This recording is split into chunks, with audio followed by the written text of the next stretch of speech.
प्रणिती शिंदे यांची बसवा रोड मठास भेट। विमानतळ परिसरातील कस्तुरबा नगर येथील श्री श्री श्री सद्गुरू बसवा रोड महास्वामीजी मठात सोलापूरच्या नवनिर्वाचित खासदार प्रणिती शिंदे यांनी बुधवारी भेट देत आशीर्वाद घेतले। मठाचे संस्थापक श्री ईश्वरानंद अप्पाजी आणि मठाचे मठाधिपती श्री अभिनव शिवपुत्र अप्पाजी यांचे शुभ आशीर्वाद घेतले। दरम्यान लोकसभेची उमेदवारी जाहीर झाल्यानंतर देशाचे माजी केंद्रीय गृहमंत्री सुशील कुमार शिंदे यांनी अप्पाजींचे आशीर्वाद घेतले होते।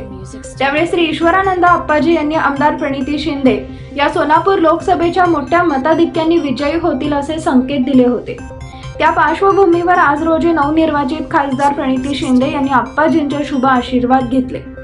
या प्रसंगी माजी केंद्रीय गृहमंत्री सुशील कुमार शिंदे, सोलापूर शहर जिल्हा काँग्रेस कमिटीचे अध्यक्ष चेतन नरोटे, काँग्रेसचे नेते सुरेश हसापुरे, नगरसेवक बाबा मेस्त्री, काँग्रेसचे प्रवक्ते प्राध्यापक अशोक निंबर्गी, महादेव कोगनोरे आदींची उपस्थिती होती।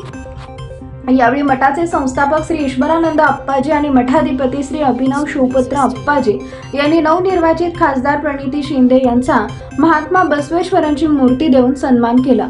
सोलापूर शहराच्या शैक्षणिक, सामाजिक, औद्योगिक, धार्मिक अशा अन्य क्षेत्रांमध्ये प्रणिती शिंदेंनी कार्य करावं यासाठी आमच्या शुभेच्छा। त्यांच्या पाठीशी सदैव असल्याचं यावेळी मठाचे संस्थापक श्री ईश्वरानंद अप्पाजी यांनी यावेळी आशीर्वचन दिले।